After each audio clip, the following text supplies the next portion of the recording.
Hello, Laura Weigel here with the Will to Wild Jewelry, the Holistic RX Remedies, and the Yoga Goddess Academy.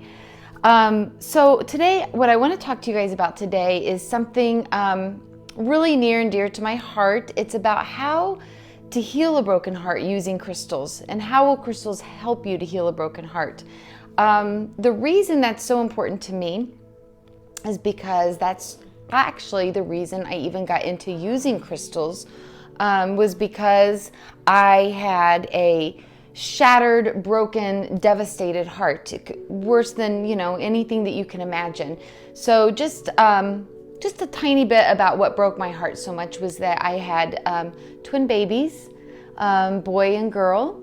And when my son William was almost 11 months old, a little bit older than 10 and a half months, at the time I felt like he was a toddler because he was starting to cruise and he could say mama and no. So I thought he just seemed so much older than he really was. I didn't realize when the accident happened that he was still a baby, but William was. And I found him in his crib struggling, incoherent, and realized he was struggling to breathe.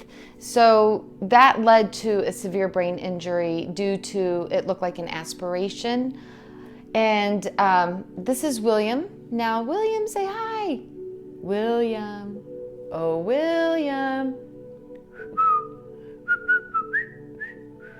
William.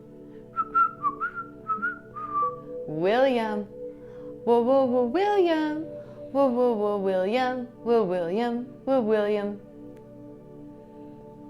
So William's initials actually are WOW, and that's where I came up with my first business name, the Will to Wild Jewelry, because William will wow us all as he is healing from this brain injury. We're about 8 years out, and it's a slow process, and I'm really learning to be patient. But when it happened, I was my heart was broken, it was devastated, and I turned to a healer friend of mine who happens to be a doctor of Chinese medicine, an acupuncturist, and she introduced me to using crystals along with other healing modalities, including, the traditional sense of needling. And I just literally fell in love with the crystals. By working with them for the past 8 years, you start to notice how you feel around certain crystals. You start to notice different vibrations. Will's now saying hi. And it's just remarkable how subtle the healing is, but how remarkable and quick it is. So this is rose quartz. This is my number one just recommendation for when you're using crystal energy to heal from a broken heart. It's pink. It's associated with our heart chakra. This meridian is also like our lung meridian, where we carry grief. I learned from my acupuncturist that we carry grief in our lung meridian. And so we'll notice that when you're in a state of grief, you can have trouble relaxing. You'll feel very tense. You'll be taking very short and shallow breaths. A lot of people will take up smoking, or if they've quit, they'll start to smoke again, because they're trying to just breathe. A lot of times when we're in a trauma, that fight or flight mode comes in. So people will either fight or they'll flight, and meaning they will just retreat, become very depressed. It's very hard to get out of bed in the morning, put one foot in front of the other. And then you have those who are in constant fight mode, which was me. And you do, and you just really drain your adrenals and you forget to take care of yourself.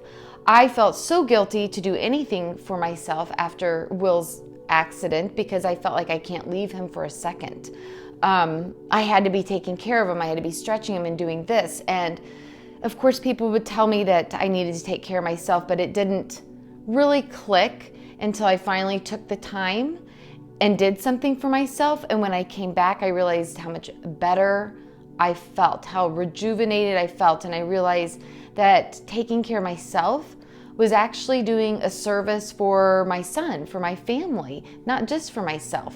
So switching that mind frame and that thinking that by taking the time to take care of myself, I'm actually taking care of my family, which is what we all want to do as moms, is totally take care of our family, right?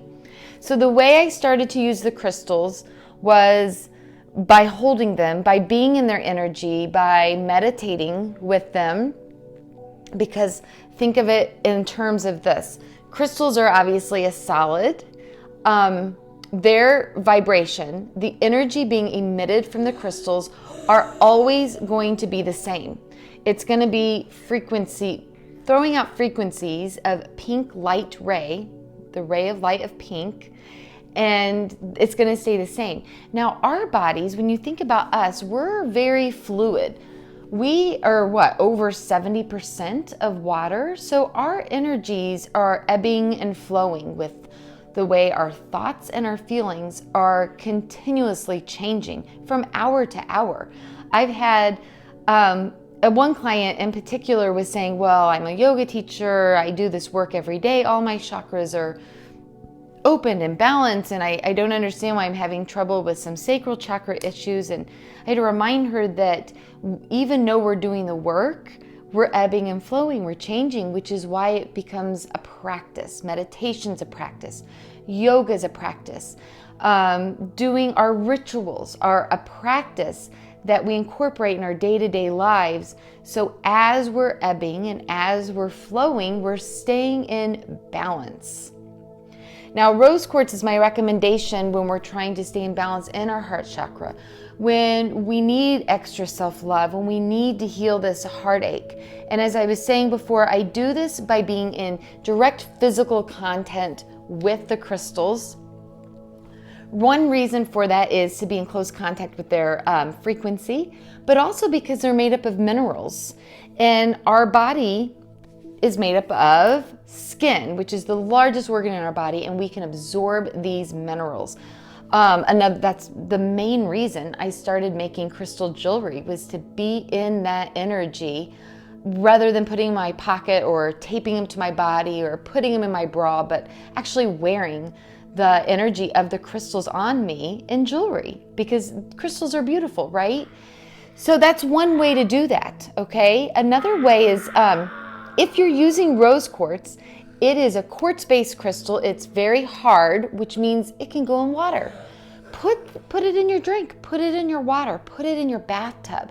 Take the energy of the rose quartz, take the healing, divine, ancient. Do you know how long it takes for the earth to make these crystals? Billions of years. That is ancient as history.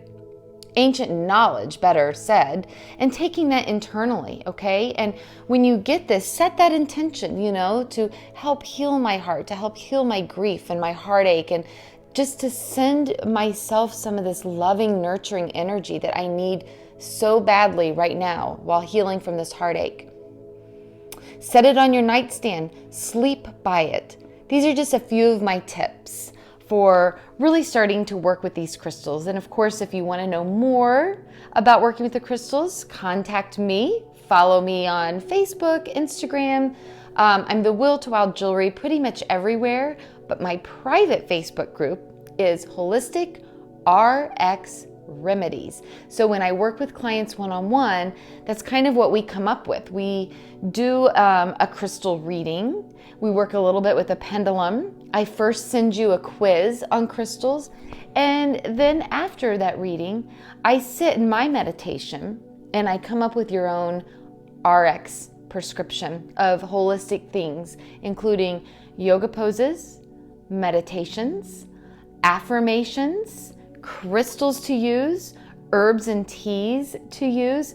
But basically, it's just a big holistic remedy just for you, specifically for you, to help heal, in lieu of whatever else that you're doing to heal, and with whatever ailment that you have to heal, because these holistic remedies will add that extra support to whatever practice that you're doing or prescription your doctor has you on.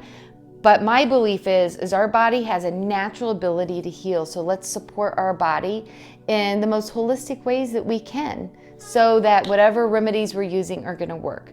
So I'd love to hear from you, and I hope that you got something out of this. Please leave me a message, shoot me a question. I love connecting and hearing from you guys. Namaste, crystal blessings.